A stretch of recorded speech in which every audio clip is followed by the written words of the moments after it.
How to fix the Lenovo laptop power on but no display. In this video, I'm going to show you how to fix an issue where your Lenovo laptop is on but the display is black. And if this video helps you, please consider giving it a like and also subscribe to my channel because that really helps me out. So as you can see now, my keyboard backlight is on, the backlight on my display is on, but nothing is being displayed. So usually this is nothing too serious. It's just something that crashed on Windows. And I'm going to show you two different ways to fix it. So first, hold down a button combination of the Shift key, the Control key, the Windows button, and B at the same time.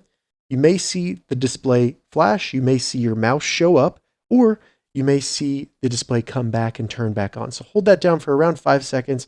Hopefully that fixes your issue. If it does not, don't worry. The next step we can do is a simple hard reset.